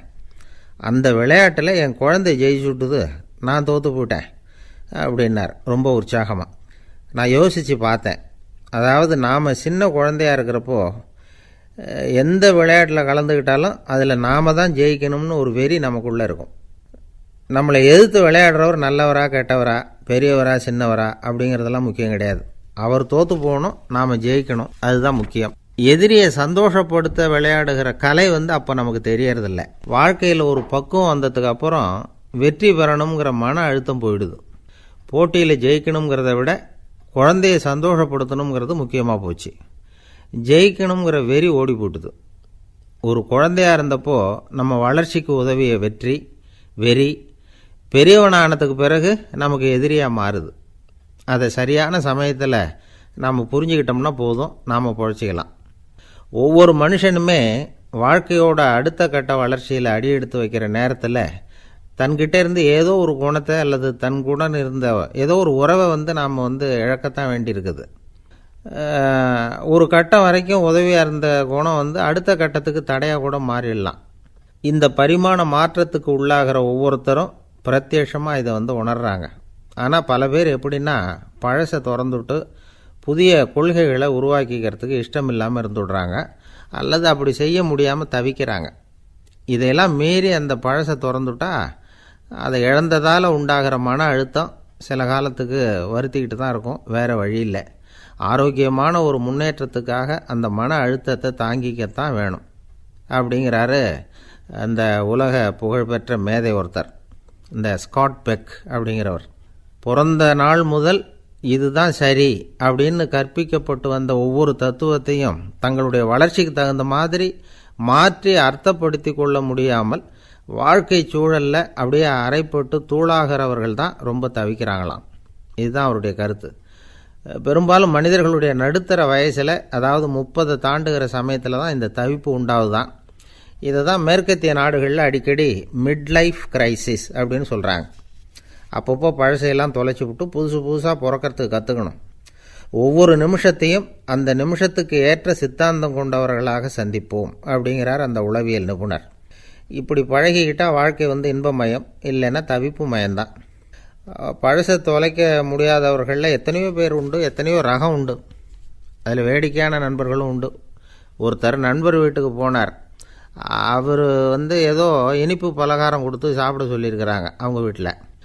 இவர் சாப்பிட்டு பார்த்துட்டு சொன்னாராம், சார் 6 மாதத்துக்கு முன்னாடி ஒரு தடவை இங்கே வந்தேன், அப்போது ஒரு இனிப்பு பலகாரம் கொடுத்தீங்க, அது இதை விட நல்லா இருந்தது சார் அப்படின்னாராம். அப்போ செஞ்ச அதே இனிப்பு பலகாரம் தான் சார் இதுவும் அப்படின்னாராம் அவர். இயேசுநாதர்கிட்ட ஒருத்தர் கேட்டாராம், இயேசுவே என்னை எவ்வளவு நேசிக்கிறீர்கள் அப்படின்னு. அவர் தன்னுடைய 2 கைகளையும் அகல விரித்து இவ்வளவு என்று சொல்லி சிலுவையில் உயிர் நீத்தார் அப்படின்னு சொல்லுவாங்க. அதாவது அந்த நேசிப்புக்கு எல்லை கிடையாது, அதே போல் மன்னிப்புக்கும் எல்லை கிடையாது. இது இயேசுநாதர் சொல்லி கொடுத்த ஒரு பாடம். இயேசுனுடைய சீடர்களில் ஒருத்தன் பீட்டர், அவன் ஒரு நாள் இயேசுநாதர்கிட்ட கேட்டிருக்கான், இயேசுவே, நான் என்னுடைய தம்பிக்கிட்ட அடிக்கடி சண்டை போட்டுக்கிட்டு இருக்கிறேன், என்னுடைய சகோதரன் கூட. அவனை நான் எத்தனை தடவை மன்னிக்கிறது? ஏற்கனவே 7 தடவை அவனை மன்னிச்சுட்டேன் அப்படின்னு சொல்லியிருக்கிறான். அப்போது இயேசு சொன்னாராம், மன்னிக்கிறதுக்கு எத்தனை தடவைங்கிற கணக்கெல்லாம் கிடையாது. எத்தனை தடவை உன்னுடைய சகோதரன் உன்னை கோபப்படுத்துகிறானோ அத்தனை தடவை நீ மன்னிக்கிறதுக்கும் தயாராக இருக்கணும், அதுதான் அப்படின்னு சொன்னாராம். அப்போ இவனுக்கு ஒன்றும் புரியல, இது என்ன அவன் தப்பு பண்ணிக்கிட்டே இருப்பான், நாம் மன்னிச்சுக்கிட்டே இருக்கிறதா அப்படிங்கிறது மாதிரி குழப்பமாக இருந்திருக்கிறான். அப்போது இயேசுநாதர் தன்னுடைய சீடன் பீட்டர்கிட்ட ஒரு கதை சொன்னாராம். அந்த கதை இன்றைக்கு நாம் எல்லாரும் சிந்தித்து பார்க்க வேண்டிய ஒரு கதை. அதாவது மன்னிப்பை விரும்புகிறவர்கள் மன்னிக்கவும் தயாராக இருக்க வேண்டும் அப்படிங்கிறது தான் அந்த கதையினுடைய தத்துவம். அந்த இயேசுநாதர் சொன்ன கதை என்னென்னா, ஒரு மன்னர் இருந்தார். அவர் ஒரு நாள் அரண்மனையில் உட்காந்து கணக்கு வழக்குகள்லாம் பார்த்துக்கிட்டு இருந்தார். நம்ம அரண்மனையிலேருந்து யார் யார் அரசாங்க கடன் வாங்கியிருக்கிறாங்க, யார் யார் திருப்பி செலுத்தியிருக்கிறாங்க அப்படிங்கிற விவரத்தையெல்லாம் பார்த்துக்கிட்டு இருந்தார். அப்போ தான் புரிஞ்சுது, அந்த அரண்மனையில் வேலை செய்கிற ஒருத்தனே அரசாங்க கடன் வாங்கியிருக்கிறான். எவ்வளவு? 10,000 பொற்காசுகள் வாங்கியிருக்கான் கடன். இந்த 10,000 பொற்காசுகளை திருப்பி செலுத்தலை அரசாங்கத்துக்கு. இது மன்னர் கவனத்துக்கு வந்தது. உடனே நம்ம அரண்மனையில் இருக்கிறவனே அரசு கடன் வாங்கி திருப்பி செலுத்தாமல் இருக்கான், அவனை கூப்பிட்டு வாங்கன்னு சொல்லி கூப்பிட்டுட்டு வந்தாங்களாம். விசாரிச்சிருக்கிறாங்க, என்னப்பா நீ எவ்வளோ ஒன்று? ஆமாங்க, 10,000 பொற்காசுகள் வாங்கியிருக்கிறேன், இன்னும் திருப்பி கட்டலைன்றிருக்கான். உடனே அவர் மன்னர் சொல்லியிருக்கிறார், நம்ம சட்டத்திட்டப்படி நீ உடனே பணத்தை திருப்பி கட்டிடு. அப்படி உன்னால் கட்ட முடியலன்னா உன்னுடைய வீடு வாசல் சொத்து சுகம் எல்லாத்தையும் விற்று அந்த பணத்தை அரசு கருவூலத்தில் சேர்த்துக்கிறதுக்கு நானே ஏற்பாடு பண்ணிடுறேன் அப்படின்னு அந்த மன்னர் சொன்னாராம். இவன் அப்படியே அதிர்ச்சி ஆகிட்டான், அப்படியே பொத்துன்னு காலில் விழுந்தானா. மன்னா, என்னை மன்னிச்சுங்க, என்னால் முடியல, எனக்கு மன்னிப்பு கொடுங்க அப்படின்ட்டுருக்கான். உடனே அவர் எழுந்திரிச்சு, சரி நீ மன்னிப்பு கேட்டுவிட்ட, அதனால் உன்னை மன்னிக்கிறேன், நீ பணம் கட்ட வேண்டாம் அப்படின்னு சொல்லி அந்த மன்னர் அவனை விட்டுட்டாராம். பணத்தையும் தள்ளுபடி போட்டார், நீ திருப்பி கட்ட வேண்டான்னு. இவனுக்கு ரொம்ப மகிழ்ச்சி, அதனால் ரொம்ப உல்லாசமாக வந்துக்கிட்டு இருக்கிறான். தெருவில் வந்துக்கிட்டு இருக்கிறப்ப இவங்கிட்ட கடன் வாங்கின ஒருத்தன் எதுக்கு வந்துக்கிட்டு இருக்கான். அவன் இவங்கிட்ட ஒரு 100 பொற்காசுகள் கடன் வாங்கியிருக்கான். அவன் வந்தான், இவன் போய் அவன் சாட்டையாக பிடிச்சிக்கிட்டான், நீ எப்படா என் கடனை திருப்பி கொடுக்க போகிறேன்னு. அவன் இப்போ முடியல, கொஞ்சம் பொறுத்துக்கா, அப்புறம் தரேன் இருக்கான். அதெல்லாம் முடியாது, நீ கொடுத்து தான் ஆகணும் அப்படின்னு இவன் புடிவமாக சொல்கிறான். இப்போ நிலைமையை பாருங்கள், இவன் ஏற்கனவே 10,000 பொற்காசுகள் அரசாங்கத்தில் கடன் வாங்கினா அதுக்கு மன்னிச்சு விட்டுட்டார் இவனை. ஆனால் இவன் இன்னொருத்தனை மன்னிக்கிறதுக்கு தயாராக இல்லை. இவங்கிட்ட கடன் வாங்கின இன்னொருத்தன் 10 பொற்காசுகள், அவனை மன்னிக்க தயாராக இல்லை. அவனை கொண்டு போய் நீதிமன்றத்தில் கொண்டு போய் நிறுத்தி தண்டனை வாங்கி கொடுத்துட்டான். நீதிபதி என்ன சொன்னார், அந்த இவன் வாங்கின பொற்காசுகளை திருப்பி கட்டுற வரைக்கும் ஜெயிலில் இருக்கணுங்கிறது தீர்ப்பு. ஆனால் உடனே அரசர் காதில் விழுந்தது. சொல்லிட்டாங்க, உங்ககிட்ட மன்னிப்பு வாங்கிட்டு போனானே ஒருத்தன், அவன் இன்னொருத்தனை மன்னிக்கிறதுக்கு தயாராக இல்லை, அவனை கொண்டு போய் ஜெயிலில் அடைச்சிட்டான் அப்படின்னு. உடனே மன்னர் பார்த்தார், இவனை மறுபடியும் கூப்பிட்டு வர சொன்னார். தபாரப்பா, நான் உன்னை மன்னிச்சு விட்டேன், ஆனால் நீ இன்னொருத்தனை மன்னிக்கிறதுக்கு தயாராக இல்லை, அதனால் என்னுடைய தீர்ப்பையும் மாற்றுறேன், நீயும் அரசு கடன் தீர்ற வரைக்கும் ஜெயிலில் தான் இருக்கணும் அப்படின்னு சொல்லி ஜெயிலுக்கு அனுப்பிச்சிட்டாராம். இப்படி ஒரு கதையை இயேசுநாதர் தன்னுடைய சீடருக்கு சொன்னதாக ஒரு வரலாறு. அது என்ன, அதிலேருந்து நாம் புரிந்து கொள்ள வேண்டியதுன்னா, நாம் மன்னிக்கப்படணும்னு நாம் விரும்புகிறோம்னா நாம் இன்னொருத்தரை மன்னிக்கிறதுக்கு தயாராக இருக்கணும். அதனால் நாம் இன்னொருத்தரை யாரையும் மன்னிக்க மாட்டோம், ஆனால் என்ன இன்னொருத்தர் மன்னிக்கணும் அப்படிங்கிறது மாதிரி செய்யக்கூடாதுன்னு சொல்லுவாங்க. அது மாதிரி நாம் இப்போ இது தப்பாக புரிஞ்சுக்கிறவங்களும் இருக்கிறாங்க. பாவம் மன்னிப்புங்கிறதுலாம் எதுக்குன்னா, அதாவது மறுபடியும் பாவம் செய்யாமல் இருக்கிறதுக்காக தான். அதான் மன்னிக்கிறாரே அப்படிங்கிறதுக்காக மறுபடியும் பாவம் பண்ணிகிட்டு இருக்கிறது இல்லை. அதான் ஒருத்தர் கேட்டாராம், பாவத்திலேருந்து மன்னிப்பு கிடைக்கணும்னா நீ என்ன செய்யணும் அப்படின்னு கேட்டிருக்கார். அதுக்கு அவன் சொல்லியிருக்கிறான், நான் முதல்ல பாவம் செய்யணும், அப்போ தானே மன்னிப்பு கிடைக்கும் அப்படின்னு நானாம். இப்படிப்பட்டவர்கள் தான் இன்றைக்கி உலகத்தில் அதிகமாக இருக்கிறாங்க. அதனால் இந்த மன்னிப்பின் மகத்துவங்கிறது இயேசுநாதர்கிட்டேருந்து தான் நாம் புரிஞ்சுக்கணும். அந்த இயேசு சொன்ன அந்த மன்னிக்கிற மனோபாவம் இருந்தால் இன்றைக்கி உலகம் பூராவும் அமைதி பூங்காவாக இருக்கும். அதில் ஒன்றும் ஆச்சரியமே இல்லை, அதில் ஒன்றும் சந்தேகமும் இல்லை. அதனால் மன்னிக்கிற மனோபாவத்தை நாம் எல்லாரும் நமக்குள்ளே வளர்த்து கொள்ள வேண்டும் அப்படிங்கிறது தான் நாம் இன்றைக்கு எல்லோரும் சிந்தித்து பார்க்க வேண்டிய ஒரு செய்தி. ஒரு வயசான அம்மா தெரு வழியாக போயிட்டு இருந்தாங்க. அவங்க கையில் எண்ணத்தையோ வச்சுக்கிட்டு அதை அடிக்கடி பார்த்துக்கிட்டே இருந்தாங்க. ஒருத்தன் மெதுவாக அவங்கக்கிட்ட போய் கையில் இருக்கிறது என்ன அப்படின்னு எட்டி பார்த்தா அவங்க கையில் 4 பல் இருந்துதான். இவன் ஆச்சரியமாக அந்த அம்மாவை பார்த்தான். ஏம்மா உனக்கு என்ன பைத்தியமா, ஏது இந்த பல்லு, இதை என்னத்துக்காக கையில் வச்சுக்கிட்டு அலைஞ்சிக்கிட்டு இருக்கிற அப்படின்னு கேட்டிருக்கான். அதுக்கு அந்த அம்மா விவரம் சொல்ல ஆரம்பித்தாங்களாம். இதை பாருப்பா, எனக்கு ஒரு மகன் இருந்தான், அவனை ரொம்ப செல்லமாக வளர்த்தேன். அவனை தரையிலே நடக்க விடுறதில்ல, எப்பவும் தூக்கி வச்சுக்கிட்டு இருப்பேன். அவன் நல்லா பெரியவனாகி பள்ளிக்கூடம் போகிறப்ப கூட அவன் புஸ்தக மூட்டையை நான் தான் சுமந்துக்கிட்டு போவேன். பார்க்குறவங்க கூட கேலி பண்ணுவாங்க, ஏம்மா படிக்க போகிறது நீயா உன் பிள்ளையான்னு கேட்பாங்க. அவன் இன்றைக்கி எவ்வளோ பெரிய மனுஷன் ஆகிட்டான், வெளிநாட்டில் பெரிய உத்தியோகத்தில் இருக்கான். சமீபத்தில் இங்கே வந்துட்டு போனான். ஒரு நாள் ஏதோ கோபத்தில் என்ன அரைஞ்சுட்டான். அப்போ இந்த 4 பல்லும் கீழே விழுந்துட்டுது. இன்னமும் கூட விழுந்திருக்கும், ஆனால் பல்லு தான் இல்லை. என் புள்ள அரைஞ்சதுனால விழுந்த பல்லு இல்லையா அது, அதனால் இதை எப்பவும் என் கையிலேயே வச்சுக்கிட்டு ஆசையோடு பார்த்துக்கிட்டு இருக்கிறேன். அவன் தான் வெளிநாட்டுக்கு போட்டான், அவனை பார்க்க முடியாத ஏக்கத்தை நான் இந்த பல்லை பார்த்து போக்கிக்கிறேன் அப்படின்னு நாங்களாம் அந்த அம்மா. இந்த கதை எதுக்காகன்னா, தாய் அன்பு அப்படிங்கிறது எப்படிப்பட்டதுங்கிறத புரிஞ்சுக்கிறதுக்காக. கல்யாணம் ஆனதுக்கப்புறம் தாயை மறந்து விட்றவங்க எத்தனை பேர் இந்த உலகத்தில், அவங்க காதில் வேணுங்கிறதுக்காக தான் இந்த தகவல். ஆனால் ஒரு விஷயம் மட்டும் நல்லா புரிஞ்சுக்கணும், தாயை மதிக்க தெரிஞ்சவங்க தான் இன்றைக்கி வாழ்க்கையில் எல்லா விதத்துலேயும் முன்னுக்கு வந்திருக்கிறாங்க. வேணும்னா விசாரித்து பார்த்துக்குங்க. இன்னொரு அம்மா இருந்தாங்க, அவங்க தினமும் ஒரு கோயிலுக்கு வருவாங்க. சாமியை பார்த்து, கடவுளே நான் இறந்து போனால் நரகத்துக்கு போகணும் அப்படின்னு வேண்டிக்குவாங்களாம். எல்லோரும் சொர்க்கத்துக்கு போகணும்னு தானே கடவுள்கிட்ட வேண்டிக்குவாங்க. இந்த அம்மா தினம் நான் நரகத்துக்கு போகணும் அப்படின்னு வேண்டிக்கிறாங்க. அங்கேருந்து அர்ச்சகருக்கு இது சந்தேகம். ஒரு நாள் அதை நேரடியாகவே அவங்கக்கிட்ட கேட்டுவிட்டார். அதுக்கு அந்த அம்மா பதில் சொன்னாங்களாம், ஐயா எனக்கு கல்யாணம் ஆகி ரொம்ப நாள் வரைக்கும் குழந்தை பாக்கியம் இல்லாமல் இருந்தது. கோயில் குளம் எல்லாம் சுற்றி வந்தேன். ரொம்ப நாள் கழித்து ஒரு குழந்தை பிறந்தது, ஆண் குழந்தை. அவனை நான் ரொம்ப செல்லம் கொடுத்து வளர்த்தேன். அதோட விளைவு என்ன ஆச்சுன்னா, அவன் ரொம்ப மோசமாக ஆகிட்டான். கெட்ட பழக்க வழக்கம்லாம் கற்றுக்கிட்டான். அவன் இறந்து போனால் நிச்சயம் அவனுக்கு நரகம்தான் கிடைக்கும். அந்த அளவுக்கு கெட்டவன் அவன். அப்படிப்பட்ட காரியங்கள்லாம் பண்ணிகிட்ருக்கான், எனக்கு தெரியும். இவனுக்காக நரகத்தில் கூட யாரும் தயவு காட்ட மாட்டாங்க, தாட்சண்யம் காட்ட மாட்டாங்க. அதனால் இவனுக்கு முந்தி நான் இறந்து நரகத்துக்கு போயிட்டா அங்கே இவனை கவனிச்சிக்கலாமே, இவனுக்கு பணிவிடை செய்யலாமேன்னு பார்க்குறேன் அப்படின்னு நாங்களாம். அதனால தான் நான் நரகத்துக்கு போகணும்னு தினம் ஆண்டவனை வேண்டிகிட்டு இருக்கிறேன் அப்படின்னு கண்கலங்கி அந்த அம்மா சொன்னாங்களாம். அதுதான் தாய் உள்ளம்ங்கிறது. தாயின் பெருமையை சரியாக உணர்ந்துட்டா அவங்களுக்கு எப்பவும் எந்த கஷ்டமும் வராது. இது ஏதோ உபதேசத்துக்காக சொல்கிற வார்த்தை இல்லை, உண்மையான வார்த்தை. இந்த விவரத்தையெல்லாம் நண்பர் ஒருத்தர்கிட்ட சொல்லிகிட்டு இருந்தேன். அவர் கொஞ்ச நாள் கழித்து என்னை தேடி வந்தார். அவர் கையிலேயும் 4 பல் வச்சுருந்தார். என்னங்க ஆச்சு, ஏதுங்க இந்த பல் அப்படின்னு விசாரித்தோம். உங்கள் உபதேசத்தை கேட்டுவிட்டு இந்த உலகத்தில் எல்லாரையும் தாயாக நினைக்க ஆரம்பிச்சிட்டேன். ஒரு அம்மாவை கடத்தரில் பார்த்து தாயேன்னு கூப்பிட்டேன். அவங்க உடனே பலார்னு என்னை அரைஞ்சிட்டாங்க, பல் விழுந்துட்டுது. அதை தான் பொறுக்கி எடுத்துக்கிட்டு நேராக உங்களை தேடி வந்துக்கிட்டு இருக்கிறேன்னார். தாயேன்னு தானே கூப்பிட்டீங்க, அதுக்கு ஏன் அரைஞ்சாங்க அப்படின்னு கேட்டோம். நான் தாயேன்னு கூப்பிட்டது அவங்க காதில் நாயேன்னு விழுந்துட்டு தான், அதுதான் இப்படி ஆயிட்டுது அப்படின்னார். ஊருக்கு வெளியில் அமைதியான ஒரு இடம், அங்கே ஒரு ஆசிரமம், அங்கே ஒரு சாமியார். அவர் தினமும் நல்ல போதனைகள்லாம் செய்வார்.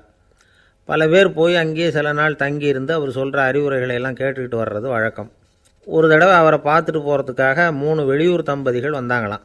அந்த மடத்திலேயே சாப்பிட்டுக்கிட்டு தங்கியிருந்து அவங்களுடைய போதனைகளை கேட்டுக்கிட்டு போகணுங்கிறது அவங்க நோக்கம். காலையில் குளிச்சுட்டு பூஜையில் உட்காந்தார் அந்த சுவாமி. இவங்களும் குளிச்சுட்டு அந்த பூஜையை பார்க்குறதுக்காக அவர் முன்னாடி உட்காந்தாங்க. பூஜை ஆரம்பமாச்சு. சம்பிரதாயப்படி அது ரொம்ப நேரம் நடந்துக்கிட்டே இருக்குது. இவங்களுக்கு நல்ல பசி இருந்தாலும் இந்த நேரத்தில் அதை எப்படி வெளியில் காட்டிக்கிறது? பேசாமல் இருந்தாங்க. அந்த சுவாமி பூஜையை முடித்தார். அதுக்கப்புறம் பேச ஆரம்பித்தார். பேச்சு அருமையாக தான் இருந்தது, அமிர்தமாக தான் இருந்தது. இருந்தாலும் இவங்களுக்கு இருக்கிற வயிற்று பசி அது சரியாக கவனிக்க விடலை. அந்த சுவாமியே இதை கவனித்ததாக தெரியல. இவங்களுக்கு மனசுக்குள்ளே ஒரு எண்ணம், உள்ளே சாப்பாடு தயாராகிட்டு இருக்கும் போல் இருக்குது, இந்த பேச்சு முடிஞ்சதும் நம்மளை உள்ளே அழைச்சிட்டு போய் சாப்பாடு போடுவாங்கன்னு நினைக்கிறோம் அப்படின்னு இவங்களாம் நினச்சிக்கிட்டாங்க. ஆனால் சுவாமி இதை பற்றி எதுவுமே பேசலை, கண்டுக்கலை. ஒரு அம்மாவால் அதுக்கு மேலே சும்மா இருக்க முடியுமா? முடியல. சாப்பாட்டை கவனிக்கலாமா அப்படின்னு சொல்லி மெதுவாக ஆரம்பித்தாங்க. கவனிக்கலாமே அப்படின்னு உள்ளே அழைச்சிட்டு போனார் சுவாமி. இவங்க ரொம்ப அவசரமாக எழுந்திரிச்சு உள்ளே ஓடினாங்க. அங்கே ஒரு மேஜை மேலே ஒரு கிண்ணம் மூடி இருந்தது. இதுதான் சாப்பாட்டு மேஜை போல் இருக்குது, இங்கே சாப்பாடு வந்துடும் அப்படின்னு நினச்சாங்க. உடனே போய் சுற்றி உட்காந்துக்கிட்டாங்க. சுவாமி அந்த கிண்ணத்தை எடுத்து அந்த அம்மா கிட்ட கொடுத்தார். அவங்க அதை வாங்கி மூடியை திறந்து பார்க்குறாங்க, உள்ளே ஒரு சாவி இருக்குது. ஓ சரிதான், இது சமையலறை சாவி போல் இருக்குது, அங்கே போய் அதை திறந்து சாப்பாட்டை நாமே எடுத்துக்கிட்டு வந்து இங்கே வச்சுக்கிட்டு சாப்பிட்ணும் போல் இருக்குது அப்படின்னு நினச்சாங்க. சாவி இருக்கு இல்லையா, வாங்க பூட்டு நிறையா காட்டுறேன் அப்படின்னு சுவாமி அவங்கள அழைச்சிக்கிட்டு போனார், காட்டினார். இவங்க அந்த அறையை ரொம்ப ஆவலோடு திறந்தாங்க. உள்ளே பார்த்தா அங்கே அரிசி, பருப்பு, விதவிதமான காய்கறி எல்லாம் இருக்குது. சமையலுக்கு வேண்டிய மிளகாய், எண்ணெய், பால், தயிர், நெய் இப்படி எல்லாமே இருக்குது. அடுப்பு, விறகு, நெருப்பு போட்டி அது கூட அங்கே இருக்குது. சாப்பாடு தயாராக இருக்கும்னு நினச்சிக்கிட்டு போனால் இப்படி இருக்குதே அப்படின்னு சொல்லி அதை பார்த்ததும் ரொம்ப சோர்ந்து போட்டாங்க அவங்க. சுவாமி என்ன இது சாப்பாடு இல்லையா அப்படின்னாங்க. அதுதான் சாப்பாட்டுக்கு வேண்டிய எல்லாம் இங்கே இருக்குதே, அடுப்பு மூட்டி நீங்கள் தான் அவங்கவுங்க ருசிக்கு தகுந்த மாதிரி சமைச்சிக்கணும். இந்த சன்னியாசிக்கு எப்படி சமைக்க தெரியும் அப்படின்னு கேட்டார் சுவாமி. சாப்பாடு தயாராக இருக்கும்னு நாங்கள் எதிர்பார்த்தோம் அப்படின்னாங்க. நீங்கள் இப்படி சொல்லுவீங்கன்னு நானும் எதிர்பார்த்தேன். இது வரைக்கும் நான் எவ்வளவோ தத்துவம்லாம் எடுத்து சொன்னேன். எல்லாத்தையும் விட இதுதான் அனுபவபூர்வமான தத்துவம். ஆண்டவன் நமக்கு நல்ல மனசை கொடுத்துருக்குறான், நல்ல வாய்ப்புகளையும் தந்திருக்கிறான், அதையெல்லாம் பயன்படுத்திக்கக்கூடிய மூளையையும் சிந்தனையையும் கொடுத்துருக்குறான். அதனால் அடுப்பை தான் நீங்கள் மூட்டணும், அடுப்பை நீங்கள் தான் மூட்டணும், உங்களுக்கு உகந்ததை நீங்கள் தான் சமைச்சு ருசித்து அனுபவிக்கணும். ஆண்டவனே அதை செஞ்சுக்கிட்டு இருக்க மாட்டான் அப்படின்னாராம் அந்த சுவாமி. நம்முடைய வாழ்க்கையில் பல நல்ல பலன்களை பெறுறதுக்கு நாம் தான் முயற்சி பண்ணணும். அதுக்குரிய சூழ்நிலையை தான் ஆண்டவன் கொடுப்பானே தவிர அதை விளக்கிறதுக்காக தான் அந்த சுவாமி அப்படி செஞ்சு காட்டியிருக்கிறார். இது ஒரு பெரியவர் இப்படி ஒரு விளக்கம் கொடுத்தார். அதுக்கப்புறம் அந்த 3 தம்பதிகளும் தெளிவடைஞ்சுட்டாங்களாம். நாம் தெளிவடைகிறது எப்போங்கிறது தான் தெரியல அப்படின்னு பல பேர் இதை கேட்டுட்டு சொல்லிகிட்டு இருக்கிறாங்க. இந்த கதையை நம்முடைய நண்பர் ஒருத்தர்கிட்ட சொன்னேன். அந்த நண்பர் ரொம்ப சந்தோஷப்பட்டார். நீங்கள் சொல்கிறது கரெக்டு சார், ஆனால் நான் அதை விட ஒரு படி மேலே சார். எனக்கெல்லாம் அரிசி பருப்பு இருக்கிற ரூம் எதுன்னு கையை காட்டிட்டா போதும், உடனே கிண்ணத்துலேருந்து சாவியை எடுத்து கொடுக்கணுங்கிற அவசியம்லாம் இல்லை எனக்கு. அப்புறம் எப்படி ரூமை திறந்துருவீங்க அப்படின்னு கேட்டேன். பூட்டை உடச்சி திறந்துருவேன், அதுதான் எனக்கு பழக்கம் அப்படிங்கிறார். ஐயா, என்னுடைய நூல் வெளியீட்டு விழாவுக்கு அவசியம் நீங்கள் வரணும் அப்படின்னு கூப்பிட்டார் ஒருத்தர். எப்போ வரணும்னு கேட்டேன். அடுத்த வாரம்னார். சரி, புத்தகம் தயாராகிட்டுதா அப்படின்னேன். நாளைக்கு தான் அச்சிக்க கொடுக்க போகிறேன்னார். என்னங்க இது, புத்தகம் அச்சிடுறதுக்கு முன்னாடியே அழைப்புதழை அச்சடிச்சு விட்டீங்களே அப்படின்னு கேட்டேன். அதனால் என்னங்க, அந்த காலம் மாதிரி அப்போல்லாம் அச்சுக்கலை எவ்வளவோ முன்னேறியாச்சுங்க. Linotype, monotype, phototype, laser இப்படி என்னென்னமோ வந்தாச்சு. இன்றைக்கி கொடுத்தா நாளைக்கே புத்தகம் தயார் அப்படின்னார். இப்படி இந்த அளவுக்கு முன்னேறி இருக்கிற இந்த அச்சுக்கலை ஆரம்பத்தில் எப்படி இருந்தது தெரியுமா? அந்த காலத்தில் காகிதம்னா என்னென்னே தெரியாது, அப்படி ஒன்று கண்டுபிடிக்கப்படவே இல்லை. அப்போல்லாம் எதையாவது ஒன்று எழுதணும்னா அதுக்கு ஆட்டு தோலை தான் பயன்படுத்தி இருக்கிறாங்க. கண்ணுக்குட்டி தோல் கூட அதுக்கு உபயோகப்பட்டு தான். ஐரோப்பாவில் இருந்த பாதிரியார்கள் தோலில் எழுதப்பட்ட புத்தகத்தை தயாரிக்கிறதுல ரொம்ப கெட்டிக்காரங்களாம். எகிப்து, அப்புறம் மத்திய தரைக்கடல் ஓரத்தில் உள்ள நாடுகள், இங்கெல்லாம் தோல் தான் எழுதுபொருளாக பயன்பட்டு வந்திருக்குது. ஆனால் நம்ம நாட்டில் ஓலைச்சுவடிகளை எழுத்துக்கு பயன்படுத்தியிருக்கிறாங்க. எழுதுறதுக்கு தோலை பயன்படுத்தினவங்க பிறகு பேப்பரைஸ் அப்படிங்கிற கோரை புல்லை அதுக்கு பயன்படுத்தினாங்களாம். இதெல்லாம் அப்படி கொஞ்சம் கொஞ்சமாக கண்டுபிடிச்சிட்டு வந்திருக்கிறாங்க. அந்த புல்லை கச்சிதமாக நறுக்க வேண்டியது, நல்லா பதப்படுத்த வேண்டியது, அதுக்கப்புறம் அதில் எழுத வேண்டியது, அவ்வளவுதான். பேப்பருங்கிற சொல்லே இந்த பேப்பைரஸ் அப்படிங்கிறதுலேருந்து வந்தது தான். அதுக்கப்புறம் தான் காகிதம் வந்தது. இதை முதல்ல சீன நாட்டில் தான் கண்டுபிடிச்சாங்க. அது வந்த பிறகு அச்சு எந்திரம் கண்டுபிடிக்க வேண்டிய அவசியம் ஏற்பட்டது. அதை கண்டுபிடிச்சவர் ஜெர்மானிய அறிவியல் அறிஞர் ஜான் கூட்டன்பர்க். அச்சுக்கலைக்கு அடித்தளம் அமைச்சவர் அவர் தான். ஜெர்மனியில் மெயின்ஸ் அப்படிங்கிற ஊரில் 1399 பிறந்தார். அவரோட மாமன் ஒருத்தர் உலோக வேலையில் வல்லவர். அவர்கிட்ட அந்த வேலையை கற்றுக்கிட்டார். அதோட வைர கற்களை பட்டை தீட்டுறதுலேயும் ரொம்ப தேர்ச்சி பெற்றிருந்தார். இளம் வயசுலேயே சும்மா இருக்க மாட்டாராம், எதை செஞ்சாலும் அதை திறமையாக செய்வாராம். அவர் தான் முதல்ல மர அச்சு எழுத்துக்களை உருவாக்கினார். அது மேலே மை தடவி பிரதிகள் எடுத்தார். அதுக்கப்புறம் உலோக எழுத்துக்கள், முதல்ல காரியம், அப்புறம் இரும்பு, அப்புறம் கலப்பு உலோகம், பிறகு அச்சடிக்கிறதுக்கு எந்திரம் ஒன்றையும் உருவாக்கினார். முதல்ல பைபிள் அச்சடித்தார். 1468 அவர் இறந்து போனார். 16ஆம் நூற்றாண்டில் மேலை நாடுகளிலிருந்து மர எழுத்துக்களை கொண்டுக்கிட்டு தமிழ்நாட்டில் கிறிஸ்தவ நூல்களை அச்சிட்டாங்க. அப்போல்லாம் அச்சகங்கள் போதிய அளவுக்கு இங்கே இல்லை. அதுக்கு என்ன காரணம்னா, இந்தியர்கள் அச்சகங்களை நடத்தக்கூடாது அப்படின்னு சட்டம். 1835 வரைக்கும் அந்த சட்டம் நடைமுறையில் இருந்தது. இந்த நிலைமையில் அங்கேயும் இங்கேயுமா 1-2 அச்சகங்கள் ஆரம்பமாச்சு. 1713 தரங்கம்பாடியில் லூத்தரன் மிஷன் அச்சகம், அதே ஆண்டில் சென்னையில் SPCK அச்சகம். இது ரெண்டும் தான் இந்தியாவில் முதல்ல தொடங்கப்பட்ட அச்சகங்கள். ஆட்டுத்தோல்லையும் ஓலைச்சுவடியிலையும் எழுதப்பட்ட எழுத்துக்கள் இன்றைக்கி எங்கேயோ போயிடுது. ஆனால் நம்ம ஊரில் எழுத்தாளர்கள் நிலைமை தான் ஒன்றும் சொல்லிக்கிறது மாதிரி இல்லை. நம்ம ஆள் ஒருத்தர் சொன்னார், சார் நான் சொந்தத்தில் ஒரு அச்சாபீஸ் வச்சுருந்தேன், இப்போவும் வச்சுருக்கிறேன். அதனால் என்னுடைய படைப்புகளை புத்தகமாக வெளியிடுறதில் எனக்கு ஒன்றும் கஷ்டம் இல்லை. வருஷத்துக்கு ஒரு புத்தகம் எழுதி வெளியிட்டுருவேன். 15 வருஷமாக இலக்கிய உலகத்துக்கு இப்படி சேவை செஞ்சுக்கிட்டு வர்றேன். ஆனால் இந்த வருஷம்தான் வாசகர்கள் எனக்கு பாராட்டு விழா நடத்தியிருக்கிறாங்க அப்படின்னார். இந்த வருஷம் அப்படி என்ன விசேஷம் அப்படின்னு கேட்டோம். இந்த வருஷம்தான் நான் எந்த புத்தகம் எழுதி வெளியிடாமல் இருந்தேன், அதுக்காகத்தான் எனக்கு இந்த பாராட்டு விழா அப்படின்னார். ஒரு நண்பர் இருக்கார், எப்போ பார்த்தாலும் கையில் ஒரு புத்தகம் இருக்கும். புத்தகம் இல்லாமல் எங்கேயும் புறப்பட மாட்டார். எதுக்காக இப்படி எடுத்துகிட்டு போகிறீங்க அப்படின்னு கேட்டால், எனக்கு இது ஒரு நல்ல நண்பன் மாதிரி, இந்த காலத்தில் எங்கே போனாலும் காத்திருக்க வேண்டியிருக்கு, அது மாதிரி சமயத்தில் நான் நண்பன் கூட பேசிக்கிட்டு இருப்பேன் அப்படிம்பாரான். ஒருத்தர் ஒரு பெரிய அரச பதவியில் இருந்தார். அவர் பதவியிலேருந்து இறங்க வேண்டிய சூழ்நிலை. அரசு கொடுத்துருந்த வீட்டை விட்டுட்டு வெளியில் வர்றார். வரும்பொழுது 2 கையிலையும் 2 பெட்டியை எடுத்துகிட்டு வந்தாராம். சார் உங்களுடைய உடைமைகள் அப்படின்னு கேட்குறாங்க அங்கே இருந்த ஊழியர்கள். இவர் தன்னுடைய கையில் இருக்கிற பெட்டியை காட்டி, இதுதான் என்னுடைய சொத்து அப்படின்னாராம். ஒரு பெட்டியில் அவருடைய உடைகள், இன்னொரு பெட்டியில் அவர் விரும்பி படிக்கிற புத்தகங்கள், அவ்வளோதான். இதுதான் இருந்துதான். புத்தகம் படிக்கிறது மனசுக்கு நல்லதுங்கிறது நமக்கு தெரியும்.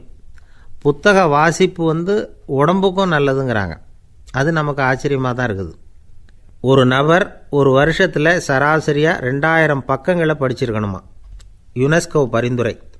ஆனால் நம்ம நாட்டில் நாம் சராசரியாக படிக்கிறது 32 பக்கங்கள், அவ்வளவுதான். இவ்வளவுக்கு நம்ம நாட்டில் 6000த்துக்கும் மேற்பட்ட நாளேடுகள், 2000த்துக்கும் மேற்பட்ட இதழ்கள், மலர்கள், இவ்வளவு இருந்தும் சரியாக வரல. இந்த உலகத்தில் முதல் நூலகம் எங்கே எப்போ ஆரம்பமாச்சு தெரியுமா? கிமு 2500 ஆண்டில் அது ஆரம்பமாயிருக்குது. பாபிலோனியாவில் அமில் அணு அப்படிங்கிற அரசன் தான் நூலகத்தை உருவாக்கி இருக்கிறான். அப்போல்லாம் தாள் கிடையாது, களிமண் தான். களிமண் பலகைகளில் எழுதி அது தொகுத்து அப்படியே நூலாக்கி அதை நூலகத்தில் வச்சுருப்பாங்களாம். அரசருடைய நூலகத்தில் 1000த்துக்கும் மேற்பட்ட நூல்கள் இருந்ததாக வரலாற்று குறிப்பு இருக்குது. அது மட்டும் இல்லை, அந்த நூலகத்தில் பொருள் வாரியாக, அதாவது சப்ஜெக்ட் வாரியாக புத்தகங்களை வகைப்படுத்தி வச்சுருந்தாங்களாம். அதில் மிச்சம் இருந்த ஒரு 25 களிமண் பலகை புத்தகங்கள் இன்றைக்கும் பிரிட்டிஷ் அருங்காட்சியகத்தில் இருக்குதான். அச்சு தாள் இதெல்லாம் ஏற்பட்டதுக்கப்புறம் அமைக்கப்பட்டது தான் பிரான்சில் இருக்கக்கூடிய பாரிஸ் நூலகம். 1480 பிரெஞ்சு மன்னர் 11ஆம் லூயி இந்த நூலகத்தை அமைச்சாராம். ஆனால் அப்போல்லாம் அரசர்கள் மட்டும்தான் நூலகத்தை பயன்படுத்த முடியுமா. அதுக்கப்புறம் 17ஆம் நூற்றாண்டில் இந்த முறை மாறி பொதுமக்கள் அங்கே போகலாம், படிக்கலாம் அப்படிங்கிற நிலைமை தான். போட்லியன் நூலகம் அப்படின்னு அதுக்கு பேர், பாரிஸ் நகரத்தில் இருக்குது. அங்கே தான் நூல்களின் பட்டியல் தயாரிப்பு பணி ஆரம்பமாச்சு. கல்வி வளர்ச்சியையும் நூலகத்தையும் இணைச்சவர் நெப்போலியன் போனபார்ட். முன்பணம் செலுத்தி புத்தகத்தை படிக்கிற முறையையும் அவர் தான் கொண்டுகிட்டு வந்தாராம். மக்கள்கிட்ட வசூலிக்கிற வரியின் ஒரு பகுதியை நூலகத்துக்கு பயன்படுத்தினவரும் அவர் தானா. நெப்போலியன் நூலகத்தில் உலகத்தில் உள்ள எல்லா மொழி நூல்களும் இருக்குதான். அங்கே ஒரு தமிழ் நூலும் இருந்திருக்குது. அது என்னென்னா கம்பராமாயணம். சோவியத் யூனியனுக்கு படையெடுத்து போனப்போ அங்கேருந்து லட்சக்கணக்கான புத்தகங்களை இந்த பனிச்சறுக்கு வாகனங்கள் இருக்குல்ல, அதில் கொண்டுகிட்டு வந்ததாக வரலாறு. அடுத்தபடியாக குறிப்பிட்டு சொல்லத்தக்க நூலகம் எதுன்னா பிரிட்டிஷ் நூலகம். மிக பழைய கையெழுத்து பிரதியெல்லாம் கூட அங்கே இருக்குது. 1753 ஆரம்பமாச்சு. அதில் உள்ள நூல்களை வரிசையாக அடுக்கினா 180 கிலோமீட்டர் நீளத்துக்கு வருமா. மிகப்பெரிய நூலகம் அமெரிக்க தலைநகர் வாஷிங்டனில் இருக்குதான். இந்தியாவை பொறுத்த வரைக்கும் பெரிய பழைய நூலகம் எதுன்னா கல்கத்தா நூலகம். எல்லா இந்திய மொழி நூல்களும் இங்கே உண்டு. மகாகவி பாரதியார் நடத்தின இந்தியாங்கிற இதழின் எல்லா பிரதிகளும் அங்கே பாதுகாப்பாக இருக்குது. படிக்கும் பழக்கம் இங்கே வளர வேண்டியிருக்குது. ஒருத்தர்கிட்ட ஒரு புஸ்தகத்தை கொடுத்து விமர்சனம் எழுத சொல்லியிருந்தாங்க. கொஞ்ச நாள் கழித்து அவரை போய் பார்த்து, என்னங்க புஸ்தகத்தை படித்து பார்த்தீங்களா அப்படின்னு கேட்டாங்களாம். இதுக்கு அவர் சொல்லியிருக்கிறார், இன்னும் நான் படித்து பார்க்கலிங்க, இப்போ தானே விமர்சனமே எழுதி முடிச்சிருக்கிறேன், இனிமே தான் படிக்கணும் அப்படின்னாராம். ஒருத்தர் அவசரமாக போய்கிட்டு இருந்தார். எங்கே போய்கிட்டு இருக்கீங்க அப்படின்னு கேட்டார் ஒரு பெரியவர். கடைக்கு போகிறேன் சார், சாமான் வாங்கிறதுக்கு அப்படின்னார். அங்கே போகிறதுக்கு முன்னாடி தெரிஞ்சிக்க வேண்டியதெல்லாம் தெரிஞ்சுக்கிட்டீங்களா அப்படின்னு கேட்டார் பெரியவர். கடைக்கு போய் காசை கொடுத்து ஒரு பொருளை வாங்கிட்டு வரப்போகிறோம், இதில் தெரிஞ்சிக்க வேண்டியது என்ன இருக்குது அப்படின்னார் அலட்சியமாக. இப்போ அந்த பெரியவர் பேச ஆரம்பித்தார். இந்த உலகத்தில் எந்த ஒரு செயலில் இறங்குறப்பவும் நாம் நல்லா ஆலோசனை பண்ண வேண்டிய விஷயம் 5 அப்படின்னார். உதாரணமாக, ஒருத்தன் கடைக்கு போய் ஏதோ ஒரு பொருளை வாங்கிட்டு வர போகிறான்னு வச்சுக்கங்களேன். அப்போ கூட அவன் 5 விஷயங்களை பற்றி தெரிஞ்சுக்க வேண்டியிருக்குது அப்படிங்கிறார் அவர். முதல்ல அந்த பொருள் எப்படிப்பட்டது அப்படிங்கிறத தெரிஞ்சுக்கணும். ரெண்டாவதாக தன்னை பற்றியும் தெரிஞ்சுக்கணும். அப்போ தான் அந்த பொருள் தனக்கு தேவையா இல்லையா அப்படிங்கிறத புரிஞ்சுக்க முடியும். மூணாவதாக தெரிஞ்சுக்க வேண்டியது ஒன்று இருக்குது. அது என்னென்னா, அந்த பொருளை அடையிறதுக்கு வழி என்ன அப்படிங்கிறத தெரிஞ்சுக்கணும். அதாவது எவ்வளவு பணம் கொடுத்தா அது கிடைக்கும், இது மாதிரியான விஷயங்கள். நாலாவதாக அந்த பொருளை அடையிறது மூலமாக நாம் அடையக்கூடிய பயன் என்ன அப்படிங்கிறதையும் உணரணும். அஞ்சாவது, அந்த பொருளை அடையிறதுல இருக்கக்கூடிய தடை எது அப்படிங்கிறதையும் நாம் தெரிஞ்சுக்கணும். பெரியவர் பேசுகிறது ஏதோ தத்துவம் மாதிரி தெரியுது இல்லையா? தத்துவம்தான். அதாவது இப்படி உலகியல் வாழ்க்கையில் சின்ன சின்ன விஷயங்கள்லேயே நாம் 5 விஷயங்களை தெரிஞ்சுக்க வேண்டியிருக்குது. அது ரொம்ப அவசியமாக இருக்குது. பேரின்ப நிலைன்னு சொல்கிறாங்கள்ல, அது மாதிரி பெரிய சமாச்சாரங்கள்லேயும் இந்த 5 விஷயங்களை நாம் தெரிஞ்சுக்க வேண்டியிருக்குது. அதுக்கு பேர் என்னன்னா அர்த்த பஞ்சகம். வைணவ சமயத்தில் அர்த்த பஞ்சகம்ங்கிறது ரொம்ப பெரிய விஷயம். கடைக்கு போகிறது மாதிரி கடவுளை பார்க்க போகிறப்பவும் நாம் 5 விஷயங்களை தெரிஞ்சுக்கணுமா. முதல்ல பரம்பொருள் அப்படிங்கிறது என்ன, அதோட தன்மைகள் என்ன, இதை தெரிஞ்சுக்கணும். இதுக்கு பேர் என்னென்னா பரமாத்ம ஸ்வரூபம் அப்படின்னு பேர். ரெண்டாவது, நாம் யார், நம்மோட தன்மை என்ன அப்படிங்கிறத தெரிஞ்சுக்கணும். நான் யாருன்னு எனக்கே தெரியலங்கிறப்போ இதை நான் சொல்கிறேன்னு இது என்னுடையதுன்னு சொல்கிறது தப்பு தானே. அப்புறம் மூணாவது விஷயம், பரம்பொருளை நாம் அடையிறதுக்கு வழி எது, இதை தெரிஞ்சுக்கணும். இது உபாய ஸ்வரூபம் அப்படின்னு பேர். நாலாவது விஷயம், நாம் அடைய வேண்டிய பயன்கள் என்ன அப்படிங்கிறத தெரிஞ்சுக்கிறது. இதுக்கு புருஷார்த்தம் அப்படின்னு பேர். அஞ்சாவது, அந்த பயனை அடைய விடாமல் தடுக்கிற தடைகள் யாவை அப்படிங்கிறத தெரிஞ்சுக்கிறது. இது விரோதி ஸ்வரூபம். இதைத்தான் தடையியல் அப்படின்னு சொல்கிறாங்க. அதாவது பரமாத்மாவை பற்றிய அறிவு, ஜீவாத்மாவை பற்றிய அறிவு, உபாயம் பற்றிய அறிவு, புருஷார்த்தம் பற்றிய அறிவு, இந்த 4 அறிவுக்கும் எதிரடையாக, அதாவது அதையெல்லாம் தப்பாக புரிஞ்சுக்கிறதால உண்டாகக்கூடிய அறிவு விரோதி ஸ்வரூபம். என்ன இது தகவலில் ஏதாவது கதை சொல்லுவீங்கன்னு பார்த்தா ஏதோ தத்துவம் பேசிகிட்டு இருக்கிறீங்களே அப்படின்னு நினைக்கலாம். இதுவும் தெரிஞ்சுக்க வேண்டிய ஒரு பெரிய விஷயந்தான். காதில் போட்டு வச்சா எப்போவாவது உபயோகப்படும். என்னுடைய நண்பர் ஒருத்தர் ஒரு நாள் என்கிட்ட சொன்னார், சார், அடுத்த மாதம் தஞ்சாவூரில் ஒரு கல்யாணம், போகிறதா வேண்டாமா அப்படின்னு ஒரே குழப்பமாக இருக்குது அப்படின்னார். நான் உடனே இந்த அர்த்த பஞ்சக உபதேசம் பண்ண ஆரம்பித்தேன். அவர் எல்லாத்தையும் பொறுமையாக கேட்டுவிட்டு, சரி சார், நான் போகிறதுன்னு முடிவு பண்ணிவிட்டேன்னார். எப்படி இந்த முடிவுக்கு வந்தீங்க அப்படின்னு கேட்டேன். அவர் சொன்னார், சார், அந்த 2வது பாயிண்ட் ஒன்று சொன்னீங்களே, அதை புரிஞ்சுக்கிட்டதுக்கு அப்புறம்தான் இந்த முடிவுக்கு வந்தேன் அப்படின்னார். என்ன 2வது பாயிண்ட்டுன்னு? அதாவது தன்னை பற்றி புரிஞ்சுக்கணும் அப்படின்னு சொன்னீங்க.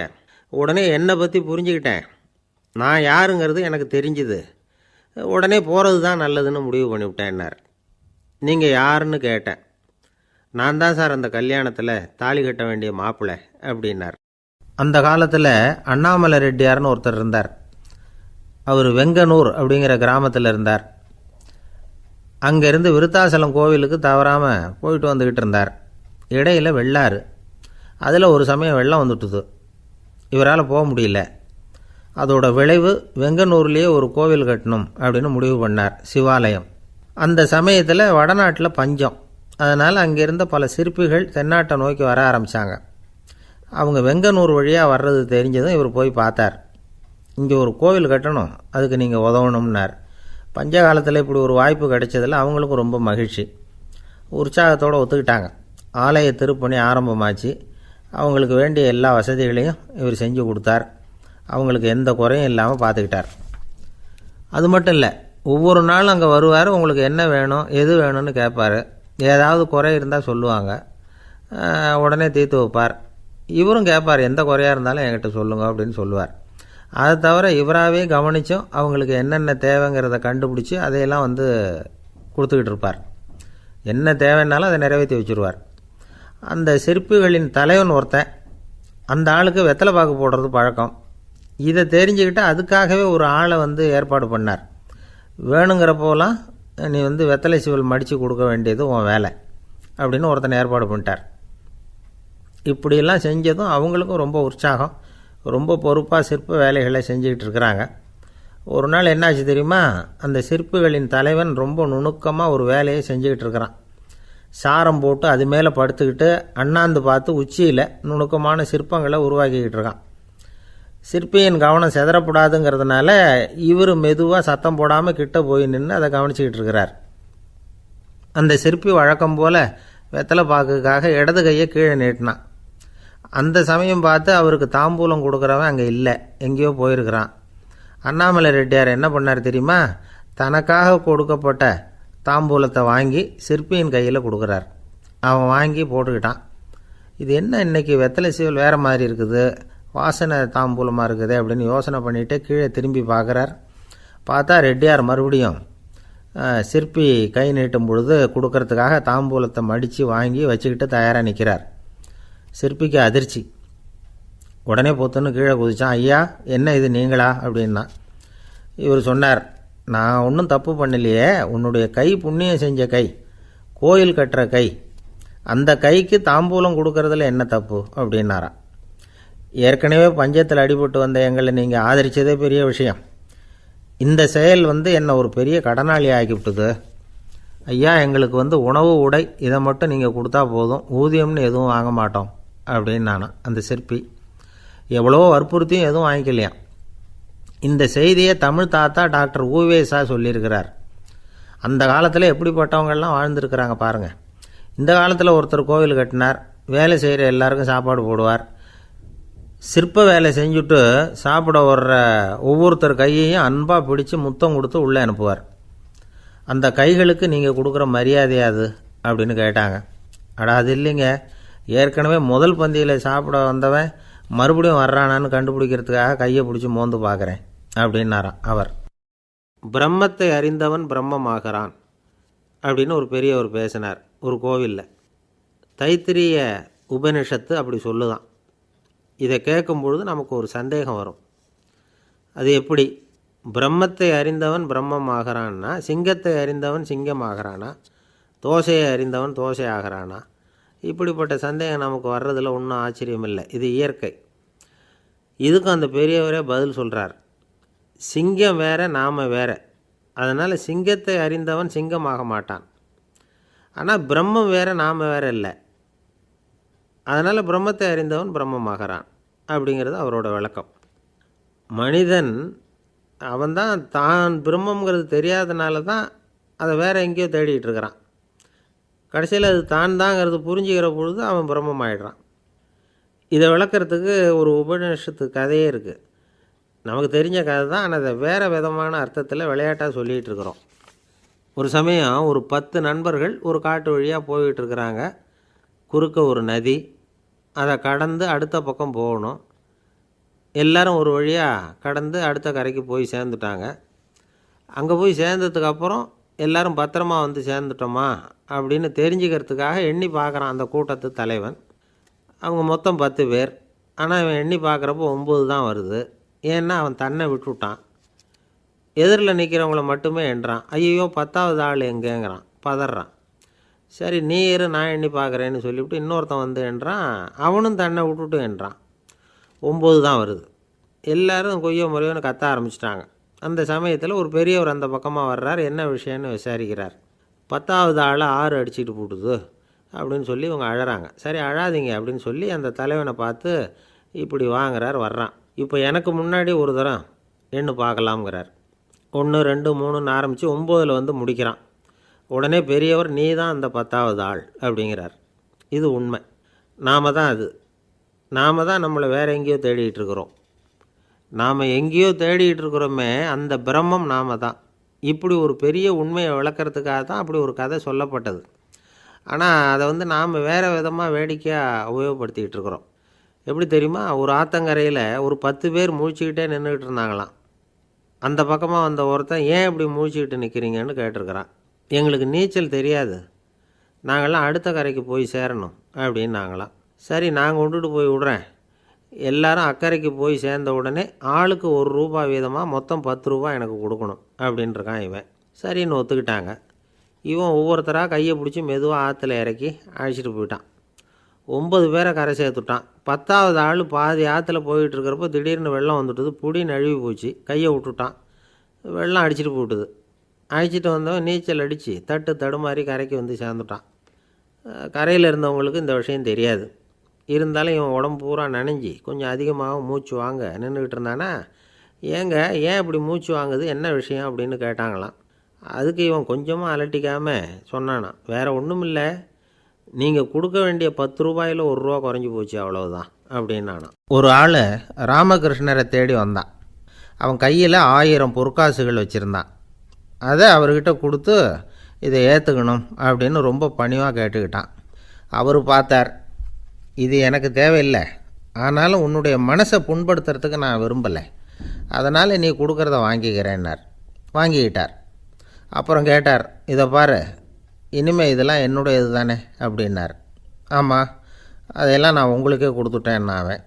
சரி, இப்போ நீ எனக்காக ஒரு காரியம் பண்ணணும்னார்.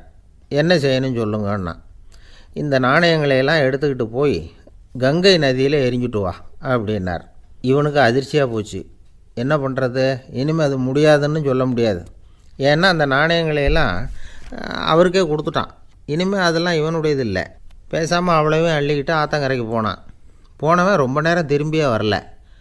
ராமகிருஷ்ணருக்கு சந்தேகம், என்ன ஆச்சு அந்த மனுஷனுக்கு, காசுகளோடு அந்த கங்கையில் குதிச்சுட்டானா, போகும்பொழுதே ஒரு மாதிரியாக தான் போனான், போய் என்னன்னு பார்த்துட்டு வாங்க அப்படின்னார். அங்கே இருந்த ஒருத்தர் ஓடி போய் பார்த்தார். அவர் போய் பார்க்கும்பொழுது அவன் அங்கேயே இருந்தான். அதுக்கப்புறம் அவர் திரும்பி வந்தார். வந்து விவரத்தை சொன்னார். அதாவது அவன் கங்கை கரையில் உட்காந்துக்கிட்டு ஒவ்வொரு நாணயமாக 1 2ன்னு எண்ணி வீசிக்கிட்டு இருக்கிறான்.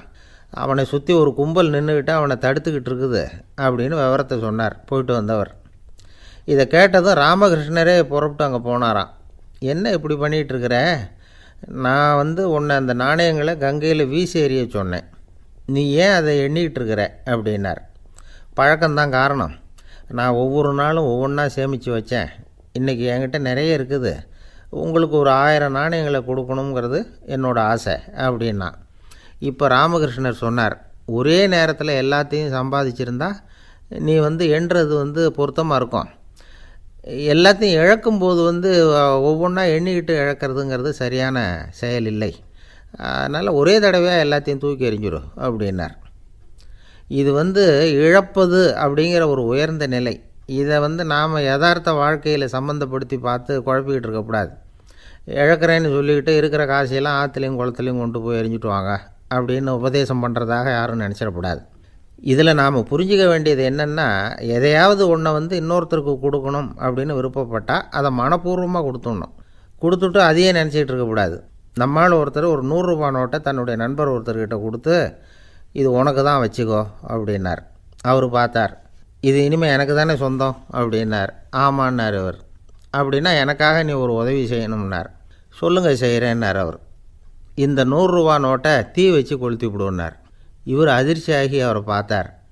இப்போ அவர் சொன்னார், நீ எனக்கு அன்பாக கொடுத்தது இது, இந்த நோட்டு கள்ள நோட்டுங்கிறது எனக்கு முன்னாடியே தெரியும், சீக்கிரம் கொளுத்தி விடு, அதுதான் நம்ம 2 பேருக்குமே நல்லது அப்படின்னாராம் அவர்.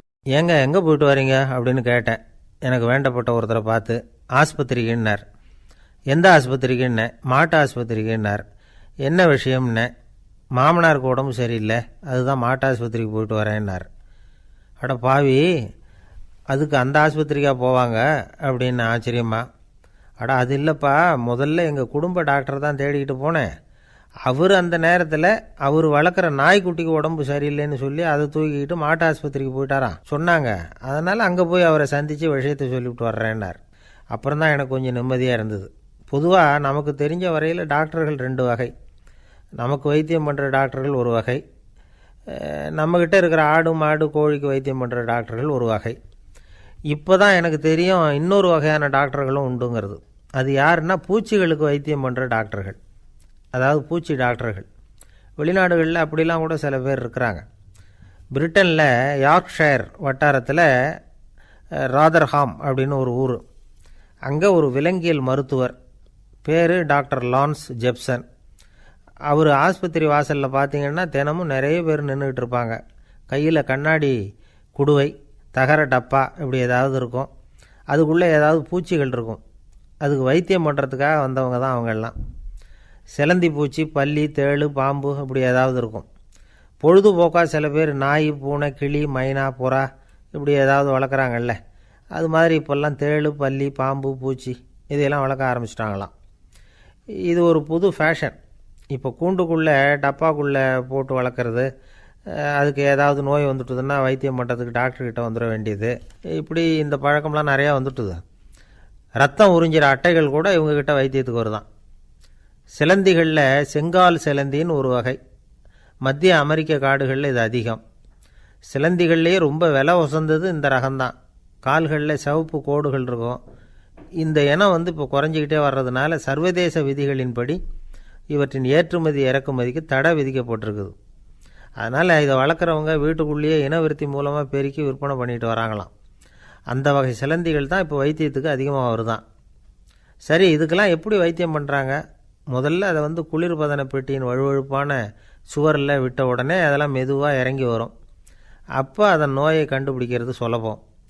அப்புறம் அதுக்கு கிருமிகளை கொல்லக்கூடிய மருந்துகளையோ வலி நிவாரண மருந்துகளையோ கொடுப்பாங்க. கால் உடைஞ்ச சிலந்திகளுக்கு பசையை கொண்டு ஆப்ரேஷன் பண்ணுவாங்க. சில சிலந்திகளுக்கு உடைஞ்ச காலை எடுத்துட்டா புதிய கால் வளர்ந்துடும். சிலந்திகளை மனிதர்கள் கையில் எடுக்கிறப்போ அது பயந்து போய் கீழே குதிக்குது. அதனால் கால் உடஞ்சி விடுது, இல்லைன்னா வயிறு சேதமடையுது. அந்த நிலைமையில் வர்ற சிலந்திகளுக்கு மயக்க மருந்து கொடுத்து ஆப்ரேஷன்லாம் கூட பண்ணுறாங்களாம். பார்த்தீங்களா பூச்சிகளுக்கு வந்த வாழ்வே. நம்ம ஊர்லேயும் வீடுகளில் பூச்சிகள் வளர்க்குறது உண்டு. ஒருத்தர் வந்தார், எனக்கு 3000 கரப்பாம்பூச்சி அவசரமாக தேவைப்படுது, எங்கே கிடைக்கும்னு கேட்டார். கரப்பாம்பூச்சியா, அது என்னத்துக்குன்னு கேட்டோம். அது வேறு ஒன்றும் இல்லை, நான் குடியிருக்கிற வாடகை வீட்டை காலி பண்ண போகிறேன். வீட்டு சொந்தக்காரர் என்ன சொல்கிறாருன்னா, இந்த வீட்டுக்கு நான் குடி வந்தப்போ எப்படி இருந்ததோ அதே நிலைமையில் விட்டுட்டு போகணும்னு வீட்டுக்காரர் சொல்லியிருக்கிறார், அதனால தான் கேட்டேன் அப்படின்னார். ஒரு தந்தை தன்னோட பிள்ளைய ரொம்ப தைரியசாலியாக வளர்க்கணும்னு ஆசைப்பட்டார்.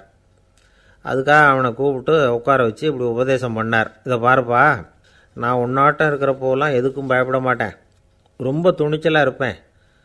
ஒரு நாள் ஒரு அப்பாவி எலியை ஒரு பூனை துரத்திட்டு ஓடிச்சு. நான் உடனே என்ன செஞ்சேன் தெரியுமா? அந்த பூனையை பிடிச்சேன், அது வாலில் ஒரு பட்டாசு சரத்தை கட்டினேன், கொளுத்தி விட்டேன்.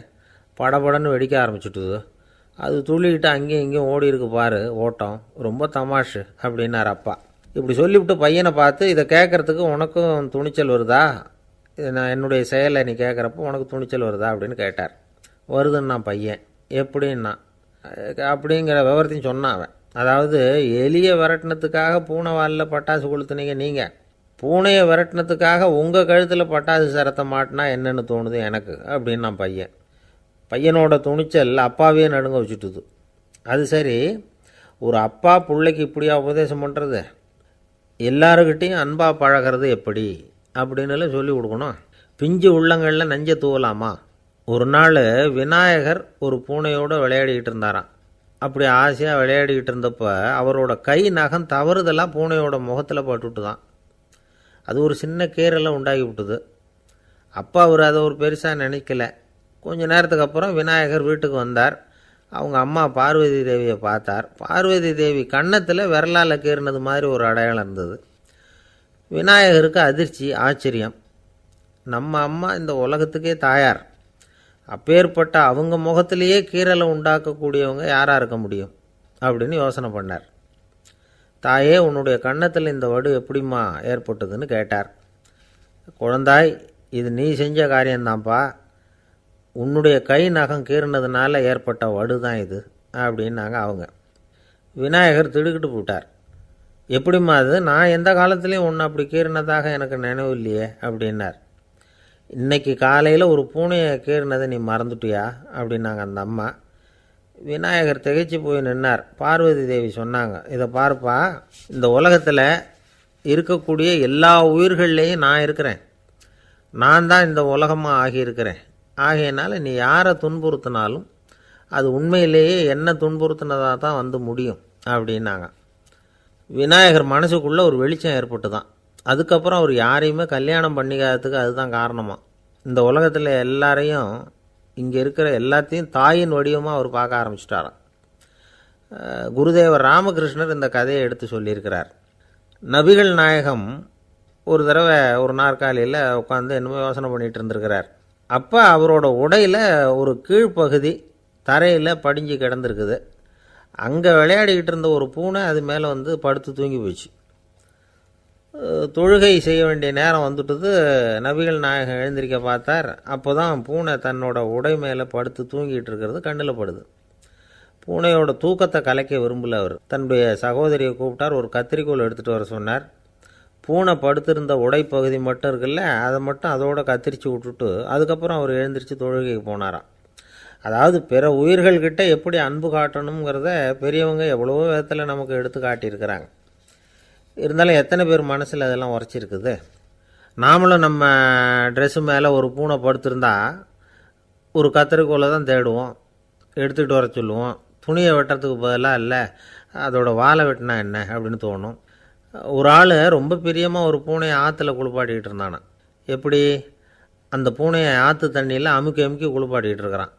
அந்த வழியாக போன பெரியவர் ஒருத்தர் இதை பார்த்தார். இதை பார்ப்பா, பூனையை அது மாதிரி ஆற்று தண்ணியில் அமுக்கி குளிப்பாட்டாத, மூச்சு திணறி செத்து போடும் அப்படின்னு அட்வைஸ் பண்ணார். நீ போய் அவன் வேலையை பார்த்துக்கிட்டு, எனக்கு எல்லாம் தெரியும்னா இவன். சரின்னு அவர் போயிட்டார். கொஞ்ச நேரம் கழித்து அவரே அந்த வழியாக திரும்பி வந்துக்கிட்டு இருந்தார். ஆற்றுல பூனையை குளிப்பாட்டிக்கிட்டு இருந்தவன் அழுதுகிட்டு உட்காந்துருக்கிறான். பக்கத்தில் அந்த பூனை செத்து கிடக்குது. இதை பார்த்தார் பெரியவர். நான் தான் அப்போவே சொன்னேனே அந்த பூனையை ஆற்றுல நினைக்காதேன்னு, அதை கேட்டிருந்தா இப்படி ஆயிருக்குமா அப்படின்னார். அந்த ஆள் கோபமாக இவரை முறைச்சி பார்த்தான். அட போய்யா, இந்த பூனை ஆற்றுல குளிச்ச